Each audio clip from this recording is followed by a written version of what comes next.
بسم اللہ الرحمن الرحیم۔ السلام علیکم ورحمۃ اللہ وبرکاتہ۔ امید کرتی ہوں انشاءاللہ آپ سب خیریت سے ہوں گے، جہاں رہیں خوش رہیں۔ میری بہت ساری دعائیں آپ سب کے لیے۔ اللہ رب العزت آپ کی زندگی میں کسی قسم کی کوئی مشکل نہ لے کے آئے۔ اگر آپ قرض دار ہیں تو اللہ رب العزت آپ کے تمام قرضے ختم کر دے، اور اگر آپ بے روزگار ہیں تو اللہ رب العزت آپ کو روزگار عطا فرما دے، اور اگر آپ لوگ بے اولاد ہیں تو اللہ رب العزت آپ لوگوں کو صاحب اولاد کر دے، اور اگر آپ لوگوں میں سے کسی کو بھی اولاد نرینہ کی خواہش ہے تو اللہ رب العزت آپ لوگوں کو اولاد نرینہ عطا فرمائے۔ آمین ثم آمین یا رب العالمین۔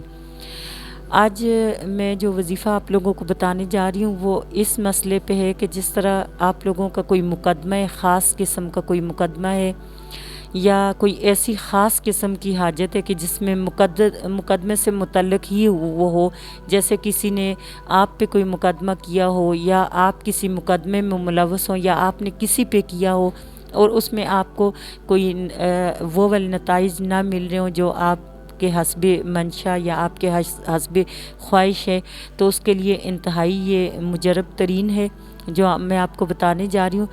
بہتر یہ ہوگا کہ آپ اس کو پیر کے مغرب کے بعد، یعنی پیر کی نماز مغرب کی آپ پڑھ کے تو اس کو مغرب کی نماز کے بعد اگر کریں گے تو وہ پیر اور منگل کی یہ درمیانی شب کہلائے گی۔ اور اگر آپ جمعرات اور جمعرات کی مغرب نماز کے بعد آپ اگر اس کو شروع کریں گے تو وہ جمعرات اور جمعے کی شب کہلائے گی۔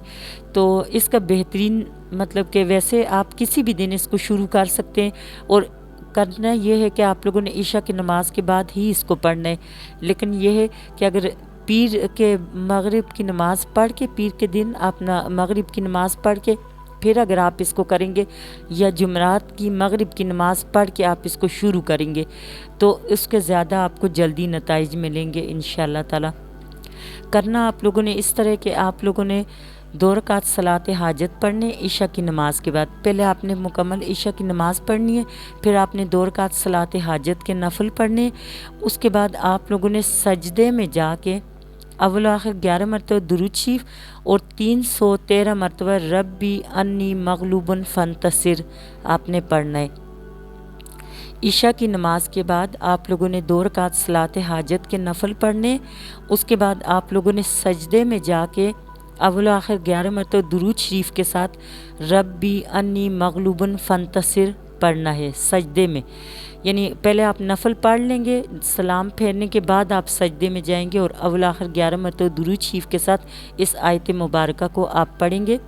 اس کے بعد آپ بیٹھ کے آپ خشوع و خضوع سے آپ اپنی دعا کریں، اور دعا میں آپ جس قدر گڑ گڑا سکتے ہیں، جتنی آپ عاجزی انکساری کے ساتھ کر سکتے ہیں تو آپ دعا کریں۔ انشاءاللہ اللہ رب العزت آپ کی وہ مشکل، وہ پریشانی، آپ کی وہ مہم، آپ کا مقدمہ جو بھی چیز ہوگی اس میں آپ کو کامیابی عطا فرمائے گا اور آپ کے مسئلے کا حل ہوگا انشاءاللہ تعالی۔ تو امید کرتی ہوں انشاءاللہ آپ کو آج کا وظیفہ پسند آیا ہوگا، اور یہ بھی امید کرتی ہوں کہ آپ سب مجھے اپنی دعاؤں میں یاد رکھیں گے۔ اپنا بہت سارا خیال رکھیے گا۔ اللہ حافظ۔